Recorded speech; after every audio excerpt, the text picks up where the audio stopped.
এই যে দুইটা জ আছে এটা ভির মতো আর পাইপটা কি গোলাকার। এবার আমি পাইপ বেসটা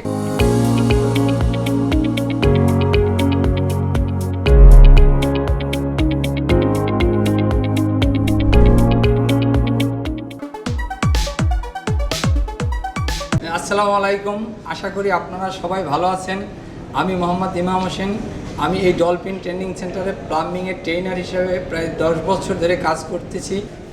আমি গেল পর্বে পাইপ বেস সম্পর্কে আপনাদেরকে বলেছিলাম, এবার আমি পাইপ বেসটা কি সেটা আপনাদেরকে দেখাবো।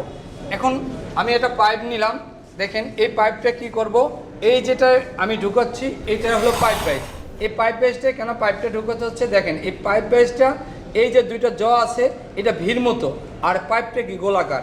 অর্থাৎ এই পাইপ বেসটা যদি আমি এই পাইপটা ভিড় না থাকতো তাহলে এই পাইপটা যে কোনো সময় এইরকম মুভ করতো। এখন ভি আছে বিদায়ী এই পাইপটা আর মুভ করতে পারবে না। আমি একটু টাইট দিয়ে আপনাকে দেখাই যে এভাবে আস্তে আস্তে টাইট দিতে হবে। টাইট দেওয়ার পরে দেখবেন যে পাইপটা এমনভাবে আটকে গেছে যে এটা আর মুভ করার কোনো সম্ভাবনা নাই। অর্থাৎ এটা যে কোনো দিকে আর মুভ করতে পারবে না। এর কারণ হলো পাইপ বেসটা ভি আকারে আছে।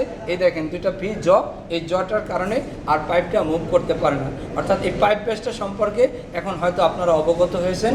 এই পাইপটার সাথে এখানে প্যাচ আছে, কিছু থ্রেড কাটা আছে।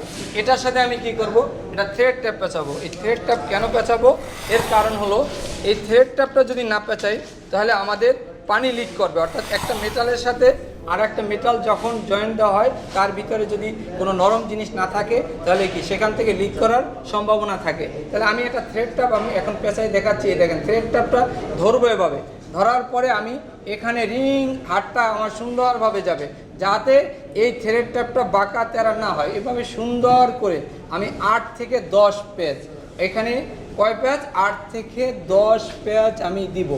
8 থেকে 10 পেঁচ দিলে কি হবে, এটা আর লিক করার সম্ভাবনা থাকবে না। অনেক সময় এটা বেশিও লাগতে পারে, স্ট্যান্ডার্ড 8 থেকে 10 পেঁচ, অর্থাৎ অনেক সময় এটা 12, 14 বা 15 পেঁচও হতে পারে। তাহলে আমি আপাতত এখানে 8 পেঁচ দিয়ে আপনাদেরকে দেখাচ্ছি। এখন আমি এটাকে ছিঁড়ে ফেলবো। কীভাবে, এভাবে ধরলাম, এখন ছিঁড়ে ফেললাম।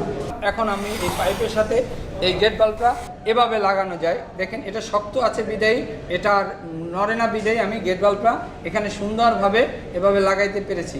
আর এর সাথে যে ভাল্বগুলো আছে সবগুলাই দেখেন, এই গেট বাল্বে আমি দেখাইলাম আপনাদেরকে এভাবে লাগানো যায়। তারপর আমি আপনাদেরকে দেখাবো এই যে চেক বাল্ব বা নন রিটার্ন ভাল্ব, এটাও সেম একইভাবে আমাদের এখানে লাগানো যায়। অর্থাৎ এই পাইপটা এখন আমি এমনভাবে ভাইজের সাথে বেঁধেছি যাতে এটা আর মুভ করবে না। এটা ইজিলিভাবে আমার যে কোনো ফিটিংস বা যে কোনো ভাল্ব আমরা ইজিভাবে লাগাইতে পারবো। আশা করি সবাই এই সম্পর্কে ভালোভাবে বুঝতে পেরেছেন। কাজটা কেন শিখবো সেই সম্পর্কে আমি আপনাদের একটু ধারণা দিচ্ছি। কারণ হলো বিগত দিনে আমার এখানে এই প্লাম্বিং কাজ করে বা বিভিন্ন জনে এই প্লাম্বিং কাজ শিখে তারা এখন ঢাকা ওয়াসা থেকে শুরু করে বিভিন্ন সেক্টরে কাজ করতেছে, তাদের সফলতার সাথে কাজ করতেছে এবং তারা দৈনন্দিন জীবনে একটা সচ্ছলতা ফিরে আসছে।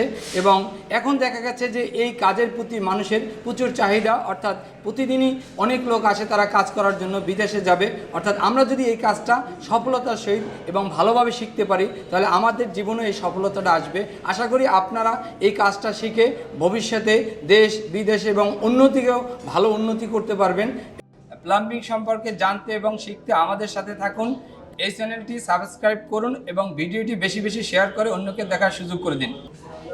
ধন্যবাদ সবাইকে। পরবর্তী ভিডিওটি দেখার জন্য আমাদের সাথেই থাকুন।